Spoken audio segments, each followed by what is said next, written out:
Olá pessoal, então estamos retomando, né, nesta aula e o tema agora, como a gente havia comentado anteriormente, será demonstrações financeiras, que vocês já tiveram uma breve noção na videoaula anterior, tá? Então essas demonstrações financeiras, vocês estão revendo aqui, nós fizemos aquela dinâmica, né? Abrimos uma empresa, né? A gente chamou aquele caso de CIA pré-inicial e montamos os dois demonstrativos mais importantes, balanço patrimonial e demonstração do resultado do exercício, tá? Então isso vocês já viram, tá? Então aqui é um replay e estão aqui, né?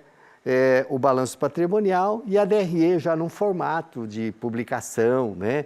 Então é assim que vocês conhecem. Então olhando o balanço, então vocês têm aqui, balanço patrimonial ativo, nós temos 295 milhões aqui de bens e direitos, entre capital fixo e capital de giro, ativo circulante e ativo não circulante. E do lado direito são as obrigações, que são de curto prazo, são circulante, o não circulante, que são de longo prazo, então empréstimos para pagar em 2, 3, 4, 5 anos. E o patrimônio líquido, que nós temos o capital social, basicamente, e os lucros que forem sendo auferidos daí para frente, né, que são de propriedades do acionista. E logo abaixo a demonstração do resultado do exercício, tá? E então aqui nós vamos apresentar aqui um quadro clínico de análise de balanço. Vocês vão se lembrar desse quadro, né? Quadro clínico de análise de balanço. A primeira vez que eu vi, há uns 30 anos, foi pelo professor José Carlos Marion, lá da USP também, nos seus livros de contabilidade, inclusive estão disponíveis na biblioteca da Univesp, né? Então, esse quadro, ele contém o quê? Índices de análise de balanço, que a gente vai ter aí na próxima videoaula um aprofundamento desse tema. Então, nós temos aqui índices de liquidez para avaliar a capacidade financeira da empresa, ou seja, se ela tem condições de pagar suas dívidas. A questão de rentabilidade, que é a situação econômica, ou seja, ela tem que gerar lucro, o lucro é valor, né? E ele vai se transformar em fluxo de caixa no futuro para pagar as dívidas e os investimentos. Tem índice de endividamentos, tem índice de imobilizado, atividades e tem aqui índice de insolvência, tá? E nós calculamos alguns que vocês podem checar em casa aí particularmente, né? Então aqui, ó, no primeiro grupo de liquidez, nós calculamos a liquidez corrente. A fórmula é AC dividido pelo PC. O que é AC? Ativo circulante. Então, olha lá, o ativo circulante dá 115 milhões lá no balanço, né? 115 mil. PC, do outro lado, passivo circulante, 60 mil. Então, 115 mil dividido por 60 mil dá mais que 1, dá 1,92. E aqui, parâmetro, nessa coluna, geralmente é um parâmetro, uma média de mercado, né? Então, o que vocês podem avaliar? Olha, a empresa deve estar bem.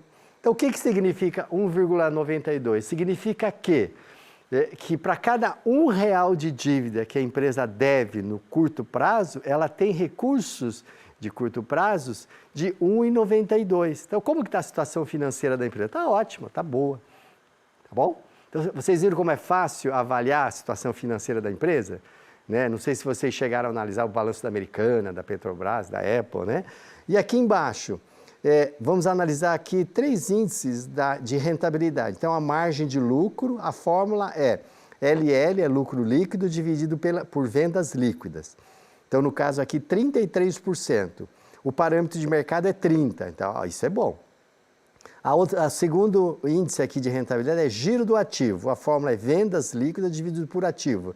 Então, dá 0,31 vezes. Então, assim, naquele período, naquele mês, naquele ano que vocês estão analisando, quantas vezes girou todo o investimento? Não girou nenhuma vez, girou 0,3. Vocês vão entender, por exemplo, uma empresa de avião, ela vai girar 0,10, 20 vezes no ano. Pega um supermercado, né, um atacadista, ele vai virar 10, 15 vezes. Então, isso tem a ver com o tipo de negócio também. E o Return on Assets, é o ROA, que é a taxa de retorno do ativo. A fórmula é lucro líquido sobre ativo, dá 10%. Curiosamente, se vocês pegarem aqui 33,3% e multiplicar vezes o giro, 0,31, dá exatamente os 10,2%. Então, se eu tivesse que já dar dica, eu falaria assim, dos 3 índices, você olha o último que ele já resume tudo. Tá? Vocês vão verificar, por exemplo, que tem jornalista que publica lá, a margem de lucro do banco tal foi tantos por cento, absurdo. Mas não quer dizer nada. Se o giro foi pequeno, não adiantou nada. Ou o contrário, o giro das vendas daquela empresa foi de 20 vezes. Também não quer dizer nada. E se a margem de lucro era negativa? Quanto mais vender, é pior para a empresa. Então, o primeiro indicador que você pode analisar são as taxas de retorno de investimento, que vocês vão verificar outras aí no decorrer das aulas. Né? Endividamento. No caso aqui, nós calculamos capital de terceira, CT, que é passivo circulante, mas exigível a longo prazo. O exigível é o não circulante, tá? Então, somando lá 60 mais 135, dá 195 mil.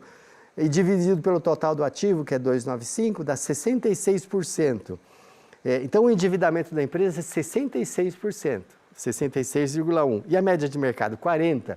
Você começa a ficar meio preocupado. Não quer dizer que é bom ou ruim, tá? Mas você vê que o nível de endividamento da empresa é elevado. Tá? E para baixo aqui, o prazo, o PMRE, que é estocagem, no caso aqui 10 dias, depois vocês vão estudar aí com calma como que calcula. O prazo de vendas é 30 dias, então o ciclo operacional da empresa é 40. Então, olha só, pessoal, como que é importante entender isso. A empresa fica 10 dias em média parada no estoque, mais 30 dias para vender, ou seja, entre você começar o processo e transformar em dinheiro, leva 40 dias, tá? Então, isso é importantíssimo. Você pega uma empresa brasileira, é 40 dias. Você pega uma empresa americana, é 25. Você pega uma empresa japonesa, da mesma área, mesmo porte, é 2 dias, 1 dia, just in time, Kanban. Tá? Então, você fala, como que é a concorrência? É claro que tem outros aspectos técnicos, né? Mas tem esse aspecto de gestão contábil também, tá? Então, vocês vão começar a olhar as demonstrações financeiras, primeiro ler. Vamos ler lá o balanço da Americana ou da Apple, né? Vamos ler o que é dinheiro, o que é dívida, o que é capital de giro, começa a ler, né? E depois vocês pegam algum desses indicadores e começam a interpretar. Então, e aí já não é mais só um conhecimento, já é um reconhecimento, já é uma análise. Vocês estão aprofundando. E isso não é o professor que vai passar para vocês, mas são vocês se aprofundando aí no material disponível. Tá? Então, analisando como está a situação financeira da empresa. Está boa, como vocês já tinham visto. Ou seja, 1,92, ou seja, quando é maior que 1 já é bom. Aqui, além de ser maior que 1, é melhor do que a média do mercado. Com a situação rentabilidade, boa. E está boa mais, porque olha só, pessoal, uma taxa de retorno de 10%, hoje as empresas não chegam à média das 500 maiores e melhores, a revista lá da FIPECAF, da antiga editora Abril, a média não chegava a 3%, 2% nas últimas décadas. Tá? Margem de vendas não chega a 10%, tá? Alimentação é 2%. Então, vocês vão adquirindo, né, essa impressão, né, essa capacidade de comparar, fazendo o quê? Começando a olhar os balanços daqui para frente. Tá? E como que está a situação de endividamento? Eu coloquei aqui um regular, tá bom? Você viu que não quer dizer que está ruim, não quer dizer que está bom, porque vocês vão ver numa aula lá para frente que o mundo inteiro prefere, se deixasse, usaria 99% de dívida e 1% de capital próprio. E se perguntar para eles, eles falam por quê? Porque eu vou colocar meu dinheiro, vou correr risco. É melhor ter um capital de não risco. Tá? No Brasil, a gente não tem essa visão ainda, somente as grandes empresas de capital aberto. Então, eu coloquei regular aqui, tá bom? E aqui, atividades, olha só. Então, o prazo de estocagem é 10, o ciclo de vendas é 30, aí o ciclo operacional 40. Então, você leva 40 dias para receber o dinheiro. Só que vocês perceberam que o pagamento das compras é 30? Então, você está pagando antes de receber. Então, o que vai perguntar para vocês é sempre assim, você está pagando antes de receber ou recebendo antes de pagar? Então, isso é importante. Então, como que você resolve o problema de uma empresa que está em situação de financeira difícil. Não é só colocar um empréstimo lá. Se você não acertar esse prazos de ciclos de atividades, você consegue um empréstimo hoje, daqui a alguns meses está negativo de novo.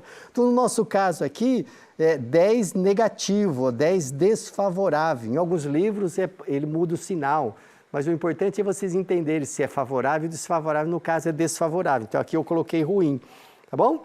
E se tivesse agora, então, que emitir um parecer global da empresa, eu coloquei aqui por minha conta que a situação está boa, tá bom? Agora vocês vão questionar se vocês concordam ou não, é aí que vocês vão consolidar o aprendizado desses conceitos que estão vendo nesta videoaula e nos materiais de leitura, né? Mas pode acreditar, está boa mesmo, tá bom, pessoal? Olhando aqui friamente, né? É claro que quando a gente analisa um balanço, não é só o balanço de um ano, você pega aqui 5 anos, às vezes não é nem só o passado. Eu quero saber o futuro, quais são o orçamento, quero analisar, quero conversar com o dono, né? Se é um analista de banco, dependendo do valor, ele vai lá conhecer. Tem tanto no estoque, eu vou checar se tem estoque mesmo, se é importante. Então, é claro que não é tão simples. Mas assim, partindo do pressuposto que essas demonstrações contábeis são fidedignas, né, são confiáveis, e a gente vai avaliar, ver depois com vocês como que a gente analisa isso, né? Partindo desse pressuposto, a gente pode, assim, afirmar, com base nas demonstrações contábeis, que a situação econômica e financeira dessa empresa é boa, tá bom? Então, pessoal, quais seriam algumas recomendações para a CIA inicial, tá? Isso vocês vão avaliar sozinhos, que na próxima videoaula a gente vai se aprofundar. Mas olhando aqui, a situação está boa, o que teria que recomendar em relação a esses prazos de estocagem, vendas e compra, ou seja, melhorar isso que nós chamamos de ciclo de caixa, tá? E vocês vão conhecer agora, não sei se já conheciam, o modelo do POM. O modelo do POM tem a ver com aquele quadradinho do quadro clínico da rentabilidade. Então, a margem de lucro, o giro vezes a margem de lucro a taxa de retorno de investimento do ativo, 10,2. E aí, o modelo do POM é esse diagrama, é esse quadro, né? Então, a taxa de retorno. Então, aqui no nosso caso aqui, a margem foi 33, o giro 0,31, que vocês calcularam, um vezes o outro, aí vocês chegam na taxa de retorno, que é o 10,2, que vocês já tinham visto. Tá? Então, o 10,2 é bom? É ótimo. A Selic, hoje em 2022, estava 13,75, desconta a inflação da metade. Tá? Então, considerando que isso aqui é uma taxa real, a empresa está muito boa. Agora, vamos supor que você estivesse analisando algum período e constatou que a taxa de retorno caiu. Então, era 10, caiu para 7. Então, vocês ficam preocupados, né? Quais são as possibilidades? Ou a margem caiu ou o giro caiu. Aí você analisa o giro, aqui seguindo o restante do diagrama, o giro tem a ver com lucro, com vendas. Então pode ser que a receita caiu, a despesa aumentou, a despesa pode ser que os custos lá relacionados com a produção, ou estoque, ou as despesas, né? Ou se for o giro que caiu, olha, a margem se manteve, mas o giro caiu. Então, ou o faturamento caiu, ou o ativo aumentou, tá? Pode ser isso também, né? Então, vamos supor que o prazo médio de estocagem era de 10 dias. Não sei por que alguém lá mudou a política, nós temos 60 dias de estoque parado. Você pergunta, às vezes, para o dono da empresa, ele fala, não, isso é bom para a empresa. É nada, porque aumenta o nível de capital de giro, aumenta o total do ativo, diminui o giro, diminui a taxa de retorno. Olha quanta análise que está implícita nisso, né?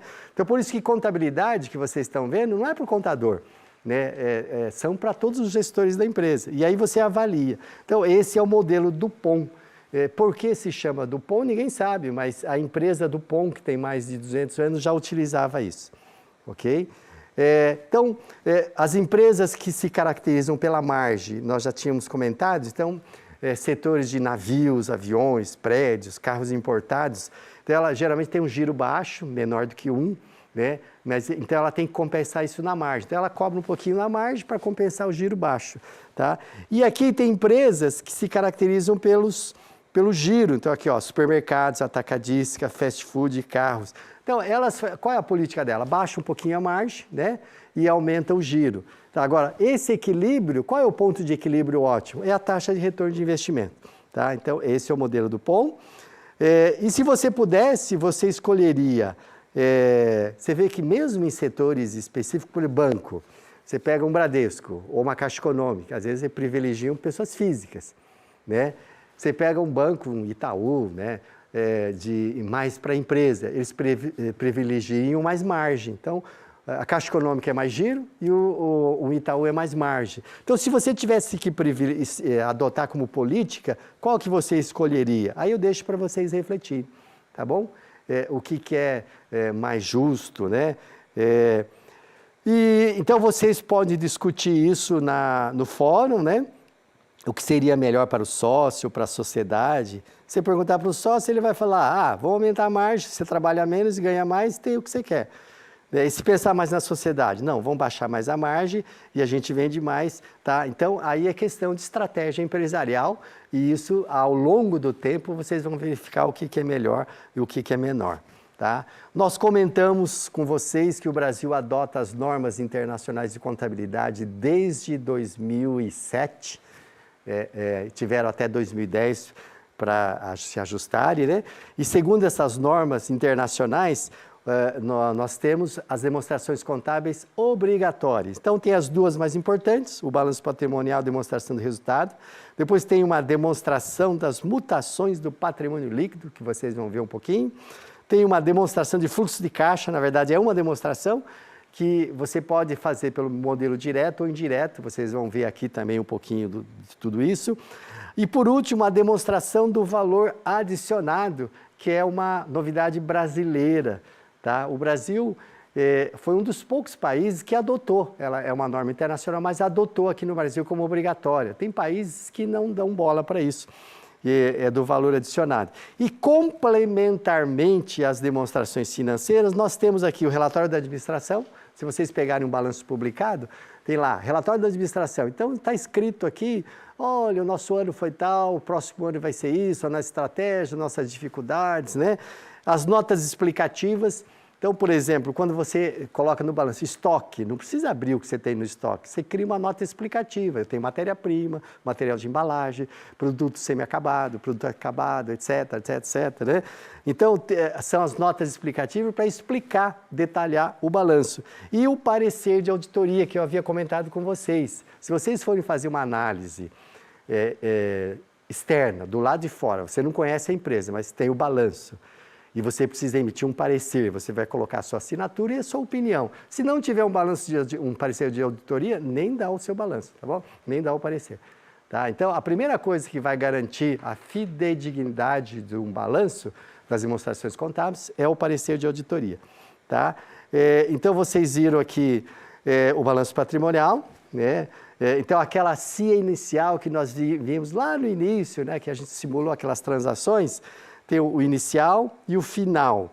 Então, nós tínhamos o mês 1 e o final, digamos, é o mês 2. Então, você coloca em colunas o que aconteceu de um mês para o outro. Tá? E ela é uma demonstração estática. Vai cair na prova isso, tá? Estática, o que é? É uma fotografia no dia 31 de dezembro do ano tal. Por quê? Uns dias antes, uns dias depois, pode mudar o saldo de caixa, de banco, de dívida, fornecedores. Então, é uma foto, tá? E aí a DRE, que começa lá com faturamento, né, as receitas de venda e chega no lucro líquido. E ela é uma demonstração, ao contrário do balanço, dinâmica. Tá? Por quê? Ela não representa uma foto do que você teve de receita líquida naquele dia, mas no ano inteiro, no mês inteiro, no período que você estiver analisando. Tá? Nós temos aqui a demonstração das mutações do patrimônio líquido, vocês vão ver com calma, lendo a bibliografia, revendo os materiais, né, nos exercícios, nada mais é do que um detalhamento do grupo lá chamado patrimônio líquido. Então, a conta capital, ela tinha 100 mil, terminou com 100. A reserva de lucro, teve um lucro, tinha 0, teve um lucro no período de 10, aí distribuiu dividendos, sobrou 5. Então, é um detalhamento do patrimônio líquido. Tá? Então, é uma demonstração detalhativa, né, do balanço patrimonial. Nós temos... E você vê que elas se interrelacionam, né? Nós temos aqui as demonstrações de fluxos de caixa. Eu comentei com vocês que existem 2 métodos que as normas internacionais permite. Você pode fazer por uma ou por outra. É o método direto, à esquerda, e indireta. O direto, como diz o próprio nome, é direto. Você vai demonstrar como formou o fluxo de caixa. Né? Então, eu recebi de cliente 100 mil, paguei, tá?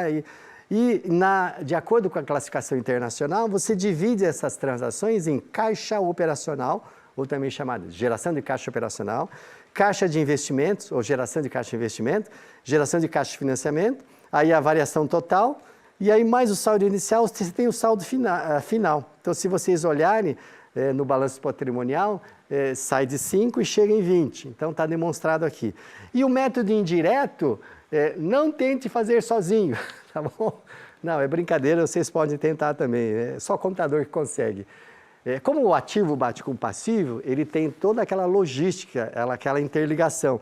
Então, você chega no fluxo de caixa de forma indireta. Então, você parte aqui, lucro do período 10, aí você soma um monte de coisa, diminui um monte de coisa, simplificando, a gente vai ver com calma depois, se vocês quiserem.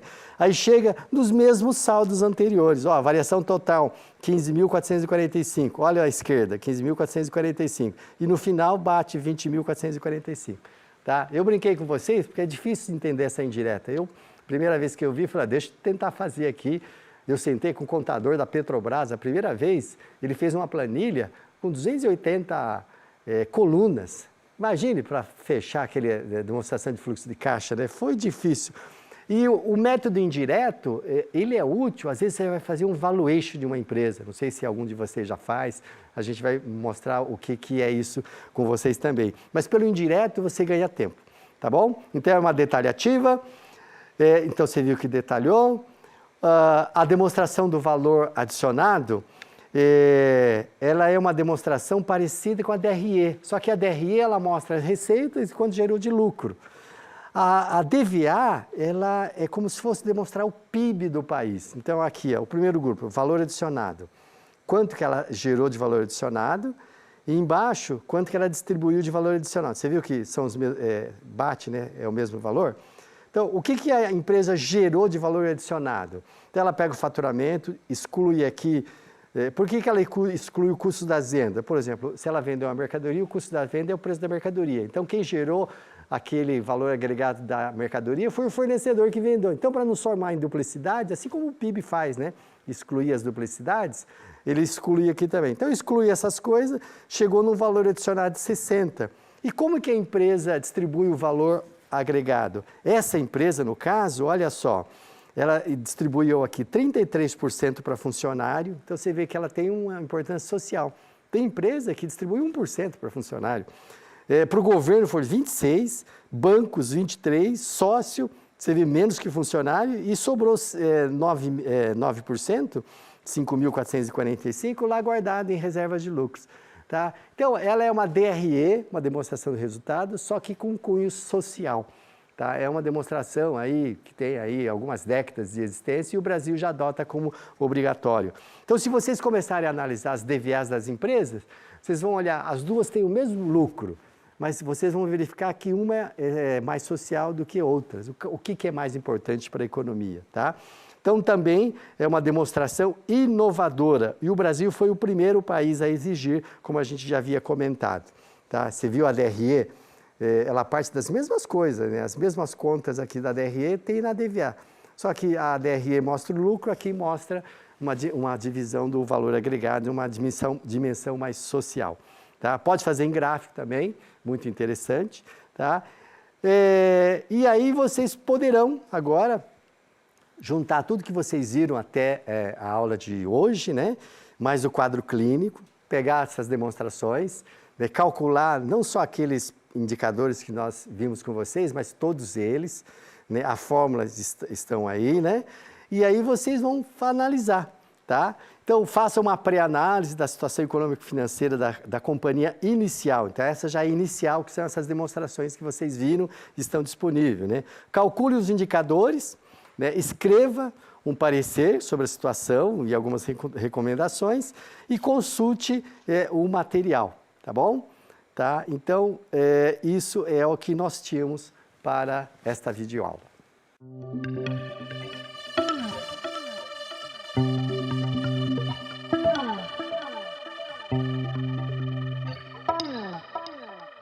Música